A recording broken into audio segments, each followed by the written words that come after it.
BJP president Andhra Pradesh శాఖకు సంబంధించిన పురంధేశ్వరి గారు చంద్రబాబు నాయుడు గారి కోసం చాలా ఇదిగా మాట్లాడింది. అది ఆయన మాట్లాడినాడా లేకుంటే ఆమె మాట్లాడిందా లేకుంటే బీజేపీ వాళ్ళు పైనుంచి మాట్లాడించినారు అనేది ఇట్స్ బిగ్ క్వశ్చన్. చూడాలి దాని తర్వాత. ముఖ్యంగా ఆమె మాట్లాడినది ఏంటంటే, కాన్స్టిట్యూషనల్ పోస్ట్లో ఉండే చంద్రబాబు నాయుడు గారు మాట్లాడకుండా ఇంకెవరు మాట్లాడతాడు, సుప్రీంకోర్టు అలా అనకూడదు కదా అనే పద్ధతిలో చెప్పడం జరిగింది. ద బేసిక్ ఏంటంటే, కాన్స్టిట్యూషన్లో హయ్యెస్ట్ పొజిషన్లో ఉండి ముఖ్యమంత్రి స్థాయిలో ఉన్న అతను మాట్లాడకూడదు. ఎవరు మాట్లాడినా, కింద ఉన్న వాళ్ళు ఎవరు గాలి మాటలు మాట్లాడినా ఒక రకంగాని, పదవిలో ఉన్న వాళ్ళు మాట్లాడే మాట చాలా జాగ్రత్తగా మాట్లాడాలి, చాలా కేర్ఫుల్గా మాట్లాడాలి. అలా మాట్లాడుతుంటేనే దానికి అందంగా ఉంటుంది. ఇప్పుడు సిట్ వేసినారు, ఆ స్థాయిలో ఉన్న ముఖ్యమంత్రి స్థాయిలో ఉన్నప్పుడు మాట్లాడితే కింద ఇచ్చే సిట్ రిపోర్ట్, సిట్ అంటే సిట్టు, స్టాండ్ అని స్టాండ్ లాగానే వస్తుంది తప్ప దాంట్లో జెన్యూనిటీ తెలియదు కదా. ఇది బేసిక్గా 100 కోట్ల ఆంధ్రప్రదేశ్ పబ్లిక్ యొక్క ఆలోచన విధానం, వాళ్ళ యొక్క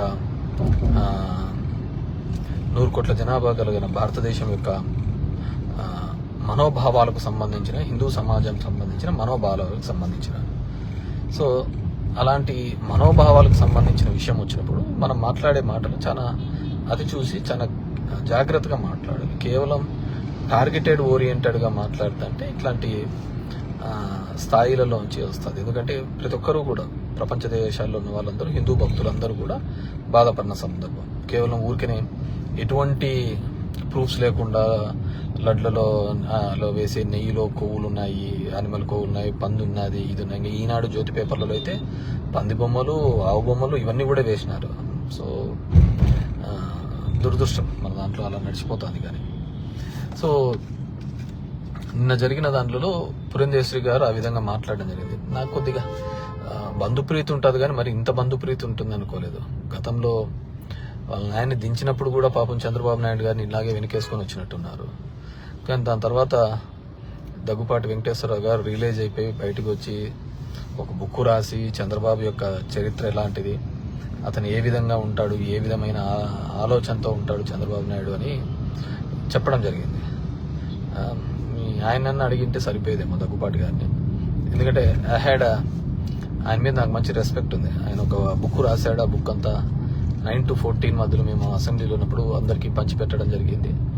గుడ్ రిగార్డ్స్. కానీ రాజకీయాల కోసం మనం ఎక్కడికంటే అక్కడికి నీచంగా మాట్లాడితే డెఫినెట్గా జనాలు మనల్ని వాచ్ చేస్తుంటారు. కాబట్టి ఒక అసహ్యమైన భావన కలుగుతుంది. ఇంక బంధుప్రీతి కోసం ఎక్కడికంటే అక్కడ దారి. ఇప్పటికే 2-3 మీటింగ్లలో ఉన్నాడు. పురంధేశ్వరి వల్లనే నాకు పొత్తు ఖరారైంది, ఆమె చాలా పట్టుబట్టి పొత్తును ఖరారు చేసింది అని చెప్పి చెప్పడం జరిగింది అనమాట. దురదృష్టం ఉన్న దానిలో కోసం, పదవి కోసమే తప్ప సిద్ధాంతాల కోసం ఎక్కడ కనపడలేదు. దట్స్ వాళ్ళ డిస్క్రిప్షన్. మంచి పోస్ట్లో ఉన్నారు, మంచి పదవిలో ఉన్నారు, ఉన్నత పదవులు. కానీ జాగ్రత్తగా, సుప్రీంకోర్టు కూడా అదే చెప్పింది, ఆ పదవులలో ఉన్నప్పుడు మనం జాగ్రత్తగా. సరే, నిన్న మళ్ళీ డీజీపీ గారు ఆ సిట్ను తాత్కాలికంగా రద్దు చేస్తున్నామని చెప్పి చెప్పడం జరిగింది. 3వ తేదీ చూడాలి జడ్జిమెంట్లో ఏ విధంగా వస్తుంది అని చెప్పేసి.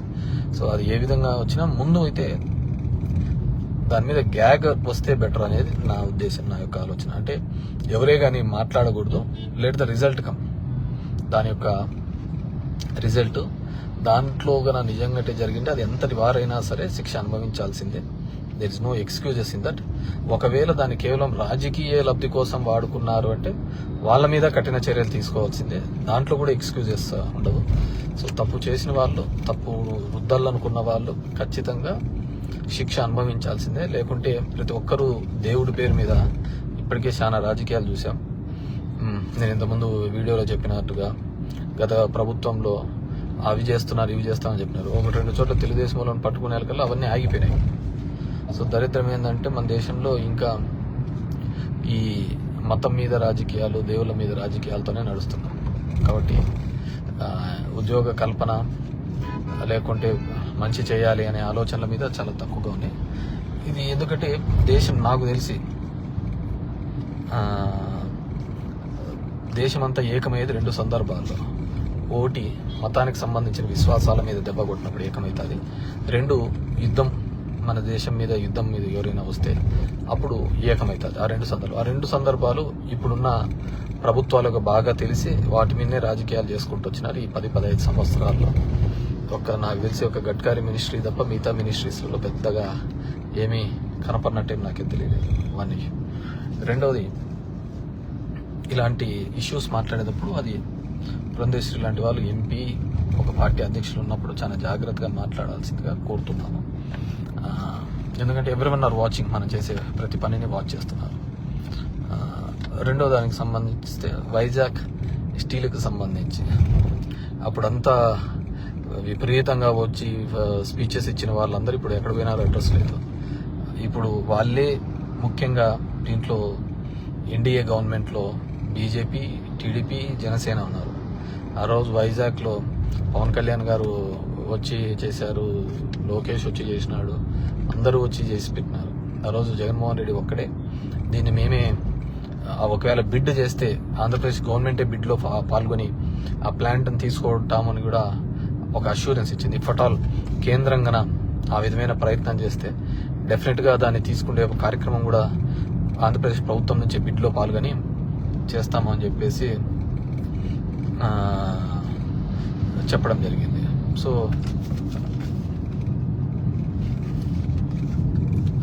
వీ హ్యావ్ టు సీ అది ఏ విధంగా ఎలా చేస్తారనేది.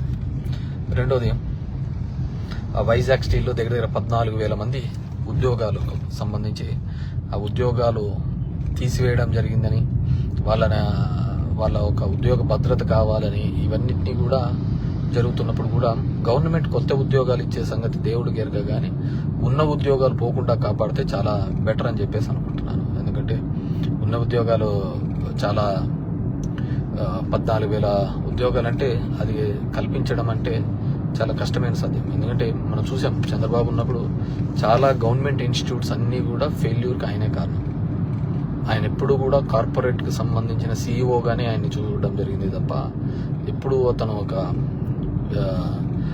ఇండస్ట్రీస్ ఎస్టాబ్లిష్మెంట్ అనేది, గవర్నమెంట్ ఇన్స్టిట్యూట్స్ అనేది కొలాప్స్ చేసినది ఆయన అధికారంలో ఉన్నప్పుడే ఎక్కువగా జరగడం జరిగింది. వీ హ్యావ్ టు సీ ఏ విధంగా. సో అదేవిధంగా ఇప్పుడు ఈరోజు అక్టోబర్ 2 గాంధీ జయంతి సందర్భంగా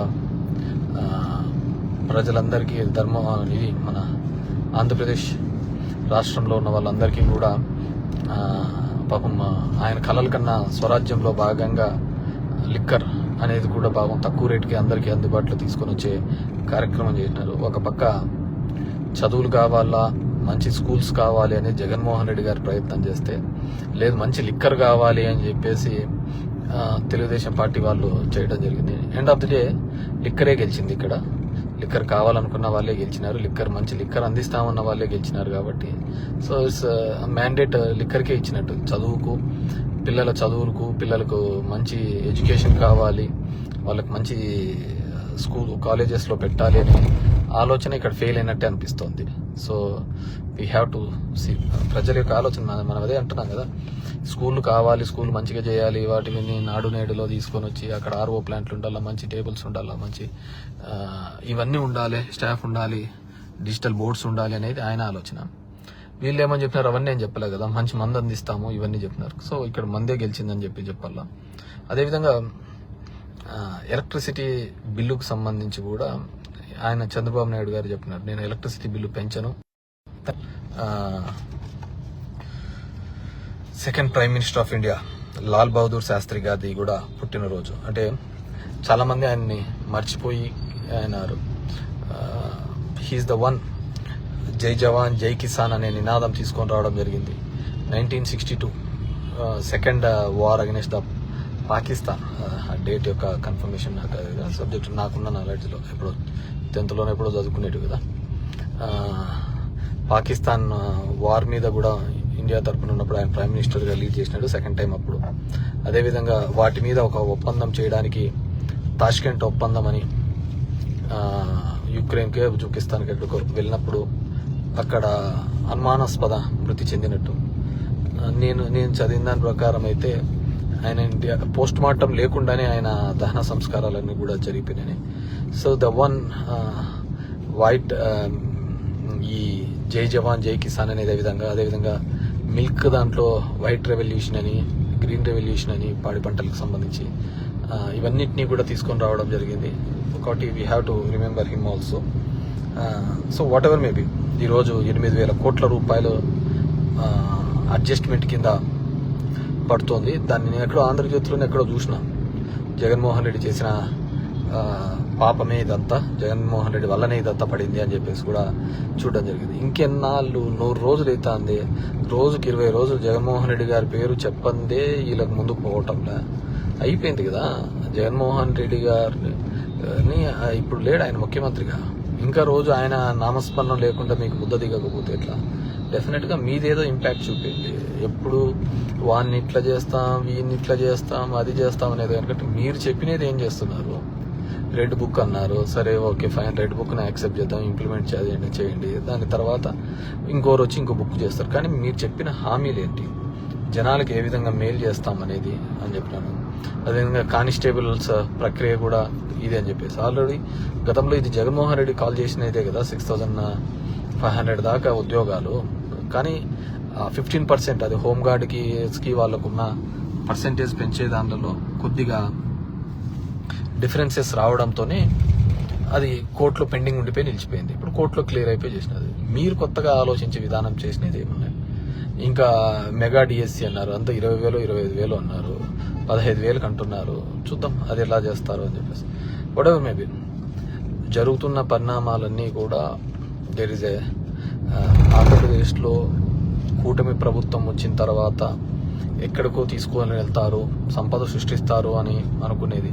మామూలుగా ఎలాంటి సంపద సృష్టించాలి? మనము మన అప్పులన్నీ తీర్చేస్తాననే పద్ధతిలో చెప్పినాడు. ఇప్పుడు మళ్ళీ అమరావతి కోసం 15,000 కోట్లు కేంద్రం నుంచి అప్పు తీసుకుంటున్నారు, గ్రాంట్గా కాకుండా అప్పుగా తీసుకుంటున్నారు. సో వీటన్నిటినీ కూడా చూడాలి. సంపద ఎక్కడ సృష్టించబడుతోంది, ఏ విధంగా పోతుంది, జిఎస్టీ కలెక్షన్స్ ఎందుకు తగ్గినాయి, ఇవన్నీ కూడా మనం ఆలోచించుకోవాల్సిన విషయం. సో సెన్సిటివ్ ఇష్యూస్ మీద అందరూ కూడా నీట్గా మాట్లాడితే బాగుంటుందని చెప్పేసి అనుకుంటున్నాను. ఎందుకంటే నేను చూసేది ఎప్పుడో లోకేష్ కూడా పాదయాత్రలో చేసేటప్పుడు కర్ణాటకలో కొద్ది దూరం పోయి ఒక పెట్రోల్ బంక్ దగ్గర పోయి చూపించి, ఇక్కడ చూడు ఇక్కడికి ఆంధ్రప్రదేశ్కి 10 రూపాయలు తేడా ఉంది అని పెట్రోల్ బంక్స్లో ఆయన చెప్పడం జరిగింది. డెఫినెట్గా బీజేపీ పాలిత రాష్ట్రాలలో వాళ్ళే పెంచి వాళ్ళే 10 రూపాయలు తగ్గించడం జరిగింది. వాళ్ళే రేటు పెంచినారు, వాళ్ళే 10 రూపాయలు రేటు కూడా తగ్గించడం జరిగింది.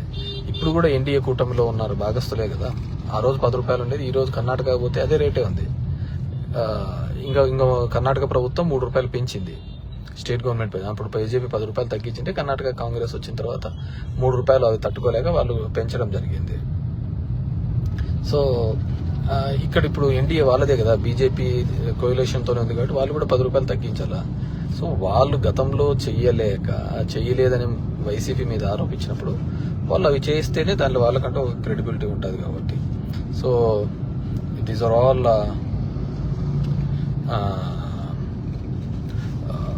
ఈ సమస్యలన్నీ కూడా ఉన్నాయి. వీటన్నిటినీ కూడా త్వరలో ఇప్పటికి 100 days మన మంచి ప్రభుత్వం జరుపుకుంటోంది కాబట్టి నేను అడుగుతున్నాను, అంతకంటే లేకుంటే నేను దీని గురించి ఇదేం లేదు.